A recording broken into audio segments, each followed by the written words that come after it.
فولاد، نامی آشنا و در این حال شگفت‌انگیز.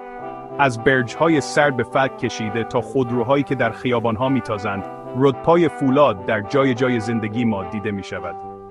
این ماده جادویی با استحکام مثال زدنی و انعطاف پذیری فوق‌العاده‌اش پایه و اساس تمدن مدرن را تشکیل می‌دهد.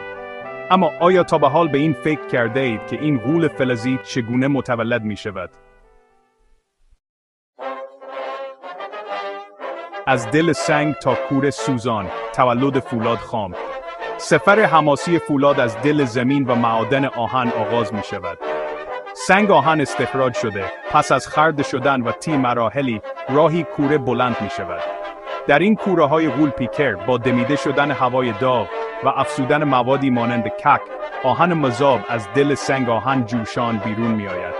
این مایع گداخته هنوز تا تبدیل شدن به فولاد راه درازی در پیش دارد.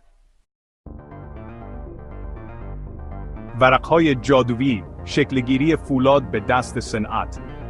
آهن مذاب پس از خروج از کوره بلند برای خالص سازی به واحدهای دیگری منتقل می شود. در این مرحله ناخالصی‌های آهن مانند کوربان به دقت کنترل و تنظیم می شود تا فولاد با کیفیت مطلوب تولید شود. سپس فولاد گداخته از میان غلتک‌های غول پیکر عبور داده می شود. این غلتک‌ها با فشردن و کشیدن فولاد آن را به تدریج به شکل ورق‌های عریض و بلند در می آورند. سیکل نهایی، استحکام و زیبایی در کنار هم. ورق‌های فولادی تولید شده هنوز تا رسیدن به شکل و اندازه نهایی راه درازی در پیش دارند. این ورق‌ها بسته به نیاز و کاربرد نهایی، مراحل متنوعی مانند نورد سرد، برش، خامکاری و پرداخت سطح را پشت سر می‌گذارند. در برخی موارد برای افزایش مقاومت در برابر خوردگی یا زیبایی ظاهر، پوشش‌های مختلفی مانند رنگ و روی نیز بر روی آنها اعمال می‌شود.